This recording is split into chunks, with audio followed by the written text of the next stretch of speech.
Hello friends, कैसे हो? आज हम बात करने वाले हैं बूंदी राज्य में किसान आंदोलन की।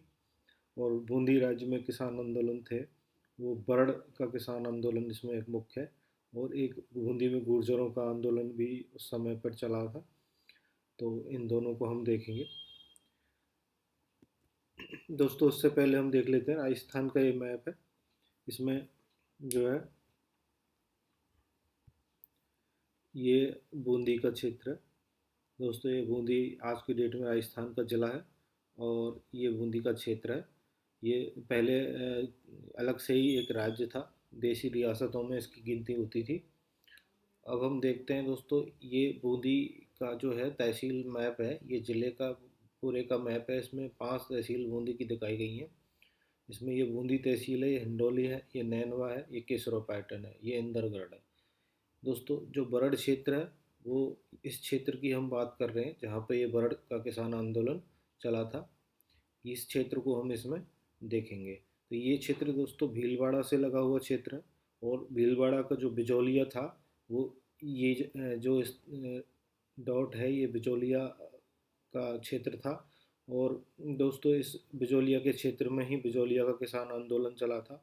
और उस बिजौलिया के किसान आंदोलन के प्रभाव में ही बूंदी के बरड़ क्षेत्र में जो था किसानों ने अपना एक आंदोलन छेड़ा था यहाँ पे। तो अगर इसकी बात करें हम देशी रियासतों के मैप में देखने की दोस्तों, तो ये जो ब्लू आउटलाइन में आप देख रहे हैं ये मारवाड़ का क्षेत्र, देशी रियासत का क्षेत्र है। और जो पिंक आउटलाइन में आप देख रहे हैं ये मेवाड़ देशी रियासत का क्षेत्र है। और दोस्तों, ये बूंदी का क्षेत्र है। इसमें जो ए से ये देखा गया है ये बरड़ का क्षेत्र है। और जो है इससे लगता हुआ ये मेवाड़ राज्य था, देशी रियासत, जिसमें यहाँ पे बिचौलिया का जो है किसान आंदोलन हुआ था। तो बरड़ का किसान आंदोलन दोस्तों 1922 में शुरू हुआ। और बूंदी के बरड़ क्षेत्र में मुख्यतः ये आंदोलन चला जो कि मेवाड़ से सटा हुआ था। प्रारंभ में दोस्तों सामाजिक सुधार आंदोलन के तौर पर शुरू हुआ। यहाँ के लोगों ने सामाजिक सुधार की कुछ पंचायतों में सामाजिक सुधार की बातें करने लगे। और उन्होंने पंचायतों के जरिए सामाजिक सुधार के लिए जो है कुछ शपथें ली, जैसे शराबबंदी के लिए या फिर अश्लील गाने नहीं सुनने के लिए। इस तरह की शपथें जो सामाजिक पंचायतें होती थी उनमें जो है ये सामाजिक सुधार के तौर पर बातें इसमें होने लगी। धीरे धीरे दोस्तों, जब जागृति बढ़ने लगी और बिजौलिया के किसान आंदोलन का यहाँ भी किसानों पर प्रभाव पड़ा और उनको वहाँ की खबरें आने लगी, तो इन लोगों ने भी राजनीतिक जो अपनी मांगी थी और जो आर्थिक तौर पर मांगी थी उनको राज्य से जो है उठाना शुरू कर दिया दोस्तों। 1 मई 1922 को जो है राज्य ने यहाँ बूंदी में सभाओं पर रोक लगा दी थी। तो होने क्या लगा दोस्तों कि जब सभाओं पर राज्य बूंदी राज्य जो रियासत सरकार थी उसने रोक लगा दी, तो किसानों ने महिलाओं को लाठियां देकर उनको सभाओं में आगे रखना शुरू कर दिया ताकि राज्य जो है उनको छेड़े ना और जो है उन पर किसी भी तरह की बल कार्रवाई ना कर पाए। तो कुछ समय बाद दोस्तों, जो राय बहादुर मदन मोहन लाल थे और ठीकरदा के महाराज थे हरिनाथ, उनको किसानों के पास बूंदी राजा ने भेजा कि उनकी समस्याएं क्या हैं उनके बारे में पता करने के। लेकिन बहुत ज़्यादा ये जो है बूंदी के किसानों को संतुष्ट नहीं कर पाए। तो दोस्तों 30 मई 1922 को निमाड़ा में एक विशाल सभा किसानों ने रखी। वहाँ पे भंवरलाल सुनार, जिनको प्रज्ञा चक्षु भी कहा जाता है, तो वो राजस्थान सेवा संघ से जुड़े हुए थे। इनको पुलिस ने वहाँ गिरफ्तार करना चाहा क्योंकि सभा इनकी जो है राजस्थान सेवा संघ के सानिध्य में हो रही थी। तो किसानों ने पुलिस को इनको गिरफ्तार करने से रोक लिया और गिरफ्तार नहीं करने दिया। दोस्तों, राजस्थान सेवा संघ के अध्यक्ष होने के नाते विजय सिंह पथिक ने भी खुलकर इस आंदोलन का समर्थन किया था। और उन्होंने 1 जून 1922 को बूंदी राजा को पत्र लिखकर नीमाड़ा तथा डाबी तालुक के किसानों की शिकायतें दूर करने के लिए प्रार्थना की थी। दोस्तों, जो इस आंदोलन के मुख्य क्षेत्र थे वो डाबी, बरड़, बरुंधन और गढ़दा क्षेत्र थे।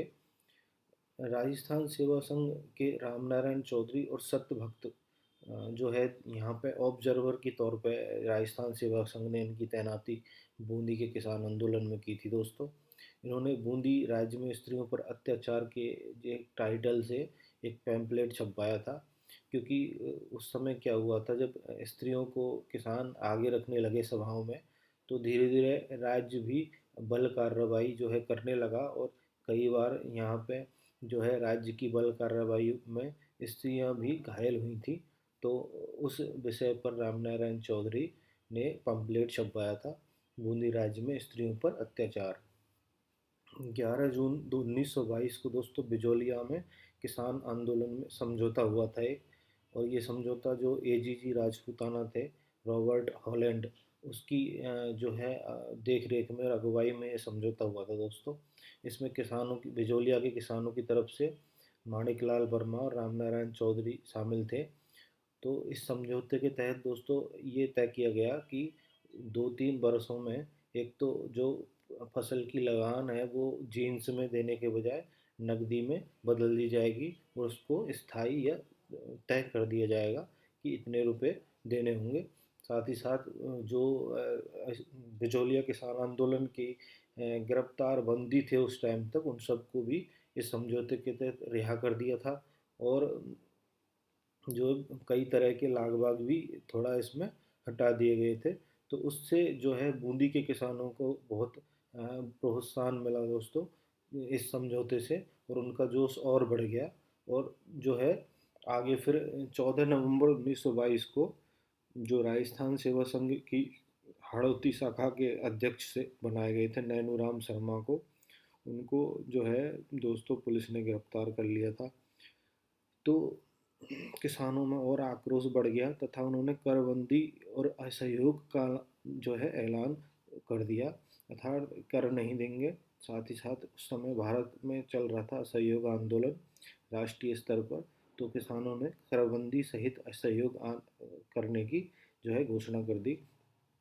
1923 में दोस्तों इस आंदोलन से एक जागीरदार थे रणवीर सिंह, वो भी जुड़े थे। और फिर दोस्तों हम पहुंच जाते हैं 1923 के अप्रैल में। और 1923 के 2 अप्रैल को डाबी में दोस्तों एक किसान विशाल किसान सभा हुई थी। वहाँ पे तो सभी जाति भाई जितने भी किसान थे इकट्ठा हुए थे। वहाँ पे दोस्तों राज्य सरकार की तरफ से पुलिस आई थी, और पुलिस अधीक्षक थे इकराम हुसैन। उन्होंने वहाँ पे गोलीबारी करवाई, जिससे वहाँ नानक भील और देवलाल गुजर 2 व्यक्ति शहीद हो गए थे। दोस्तों, ये नानक भील के ऊपर जो है फिर माणिक लाल वर्मा जी ने अर्जी नाम से एक गीत लिखा था। दोस्तों, ये काफ़ी फेमस हुआ गीत, और नानक भील का नाम जो है आज भी राजस्थान के उन शहीदों में लिया जाता है दोस्तों, जो राजस्थान के स्वतंत्रता संग्राम में जो मुख्य मुख्य शहीद के नाम लिए जाते हैं। तो नानक भील का नाम भी उन शहीदों में लिया जाता है।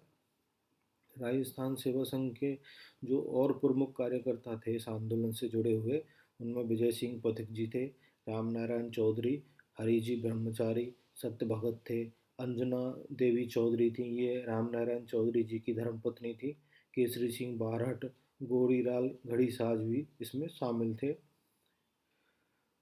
बूंदी आंदोलन दोस्तों पूरी तरह ये राज्य के खिलाफ था। इसकी ये विशेष बात थी कि ये आंदोलन जो रियासत या राजा था बूंदी का उसके खिलाफ था, जबकि जो मेवाड़ के आंदोलन थे, चाहे वो बिजोलिया का आंदोलन था या बेंगू का किसान आंदोलन था, वो वहाँ के जो लोकल जागीरदार थे उनके खिलाफ थे। कारण इसके पीछे ये था दोस्तों कि बिजोली मेवाड़ में जो राज्य थे राजा था वो जागीरदार के जरिए कर लेता था, और जो कर था किसानों पर वो दोहरा था। यानी कि जागीरदार किसानों से लगान लेता था, और जागीरदार फिर राजा को माल गुजारी देता था। तो तो जागीरदार बीच में एक तरीके से मिडिल मैन की तरह कार्य कर रहा था वहाँ पे। और वो किसानों से ज़्यादा कर लेता था और उससे आधा या कम जो है राज्य सरकार को, मेवाड़ सरकार को देता था। तो इस तरह से दोस्तों जो मेवाड़ में थी, किसानों पर दोहरे कर की मार थी। एक तो जागीर के कुछ कर थे और ऊपर से फिर मेवाड़ राज्य के कर थे। तो वहाँ पे जो था आंदोलन, वो जागीरदारों के खिलाफ था। जबकि बूंदी का जो आंदोलन था, यहाँ पे कोई दोहरा टैक्स नहीं था। यह आंदोलन जो है पूरी तरह से मेवा जो बूंदी रियासत थी उसके खिलाफ था। साथ ही साथ यहाँ पे भू राजस्व के लिए भी आंदोलन नहीं था ये, क्योंकि भू राजस्व यहाँ पे उतना नहीं था जितना मेवाड़ में था, क्योंकि वहाँ डबल भू राजस्व लिया जाता था। यहाँ पे भू राजस्व उतना नहीं था, लेकिन अन्न लाग बाग तथा यहाँ पे जो राज्य के कर्मचारी थे उनका भ्रष्टाचार बहुत अधिक था। इसलिए किसानों ने यहाँ पे आंदोलन किया था। तो और इस आंदोलन की एक विशेष बात ये भी थी बूंदी आंदोलन की दोस्तों, कि इसमें स्त्रियों ने बहुत बढ़ चढ़ के भाग लिया। तो ये इस तरह से एक विशेष आंदोलन हो जाता है। अब बात करते हैं हम कि इसी क्षेत्र में गुर्जरों का भी एक आंदोलन चला था, जो कि काफ़ी लंबा भी चला दोस्तों। तो ये आंदोलन 1936 से 45 तक चला हुआ माना जाता है। और इसमें जो जो मुख्य भाग है वो गुर्जर एक जाति का है, जो है उनका भाग इसमें मुख्य जो है किरदार है। तो गुर्जर जो जाति है इसका मुख्य कार्य पशुपालन होता है। और जो है दोस्तों, उस समय पे क्या हुआ था कि जब अंग्रेज सरकार ने विभिन्न तरह के सामाजिक सुधार उस समय पे किए थे, तो बूंदी रियासत ने नुक्ते पर यानी कि मृत्यु भोज पर भी रोक लगा दी थी। तो इस बात से गुर्जरों में काफ़ी रोष था, क्योंकि मृत्यु भोज उनमें काफ़ी उस समय पे सामाजिक जो है स्तर पर उसको काफ़ी उसको काफ़ी महत्व की नज़रिए से देखा जाता था। तो जो है विभिन्न तरह की लाग बाग और मुख्य रूप से जो सामाजिक मामलों में हस्तक्षेप उनके हो रहा था, इस बात से जो है गुर्जरों में रोष था। तो जो है उन्होंने ये आंदोलन 1936 से 45 तक छेड़े रखा। बाद में 1945 में जो बूंदी के राजस्व मंत्री जो थे उनके हस्तक्षेप से ये आंदोलन दोस्तों जो है समाप्त हो पाया। 1945 में इनका जो है प्रतिरोध समाप्त हुआ। तो इस तरह से दोस्तों बूंदी के हमने आंदोलन की बात की। दोनों ही आंदोलन बरड क्षेत्र में जो है किए गए थे।